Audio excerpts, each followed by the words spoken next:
The Great Pyramid of Giza. For 4,500 years, it's just been there, a man-made mountain of stone that has fascinated us for millennia. It's one of the greatest things humanity has ever built. But it also makes you wonder, right? What if we tried to build it again, today? Well, that's exactly the question we're going to answer. Now, this isn't just about coming up with a number. This is a fascinating puzzle. It's about lining up our modern world of machines, regulations, and economics against the raw, brute force genius of the ancient Egyptians. So let's piece this puzzle together, cost by cost, and see what staggering final number we end up with. And it all starts right here, 2.3 million stone blocks. Just let that number sink in for a second. Some of these blocks weigh as much as a car. Every single one had to be quarried, moved, and set perfectly in place. We're talking about a mega project on a scale that is almost impossible to wrap your head around today. So where do you even begin trying to calculate the cost of something so enormous? Well, you do what any modern construction team would. You break it down. We're going to tackle this by splitting the whole project into three main parts that anyone would recognize. And here is our roadmap. You've got materials. That's the stone itself.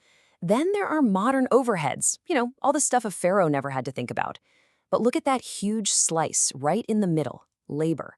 At 50%, the human element is, by far, the biggest piece of this entire financial puzzle. So, let's start with the basics, the stone. First things first, the raw materials. You can't exactly build a pyramid without the stone, right?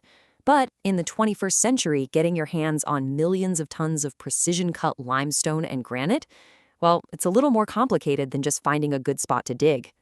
Today, this part of the process is a massive industrial operation. We're talking modern quarrying machinery, sourcing very specific high-quality granite for the important inner chambers, and then this huge logistical chain of trucks, trains, and massive cranes just to get it all to the construction site. And that's all before you even start the final, precise shaping of each block. So what's the price tag for all that rock? We're looking at an estimated $1.5 billion. That's a staggering amount of money. And remember, this is just for the raw materials. We haven't paid a single worker or engineer yet. So let's get our first number up on the board. Our running tally starts at a cool $1.5 billion. Now that's already a huge number just for materials. But trust me, we are just getting started.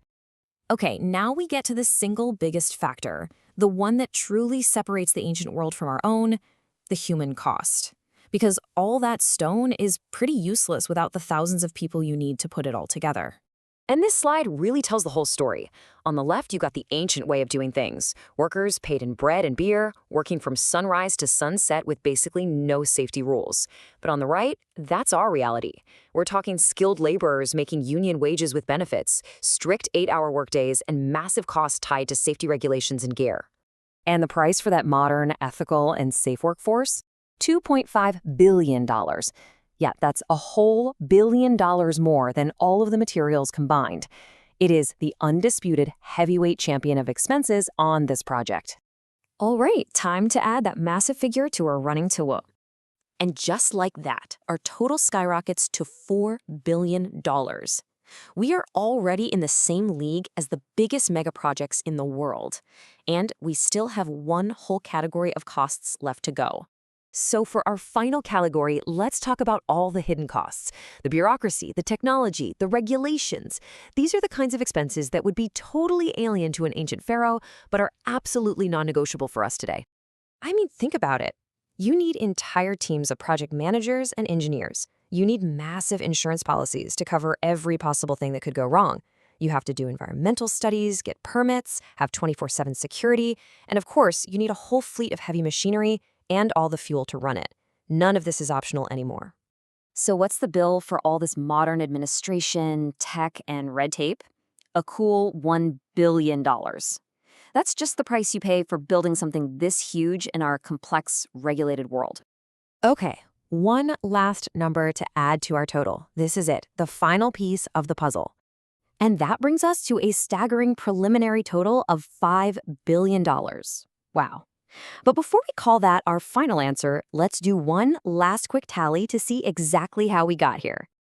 So our investigation is done. We've priced out the stone, we've calculated the cost of a modern workforce, and we've accounted for all those hidden expenses of the 21st century. So, as a quick recap, we started with the price of stone. Then we added the single biggest cost, the modern workforce. And finally, we factored in all those 21st century problems. And that brings us to our grand total. $5 billion. That is the estimated cost to recreate the Great Pyramid of Giza using modern methods, modern materials, and modern labor. An absolutely colossal figure. But what does a number that big even mean? Well, to put that in perspective, $5 billion is in the same league as building a major international airport, or a nuclear power plant, or one of the world's tallest skyscrapers like the Burj Khalifa. The Great Pyramid was, and it still would be, one of the most expensive things ever built. And all of this leaves us with one final, fascinating question. We figured out that technically we could build it. We've got the tech, and now we know the cost. But the ancient Egyptians had something you can't put a price tag on, a singular, unified will to create something that would last for eternity. And you have to wonder, in our modern world, is that the one thing we no longer have?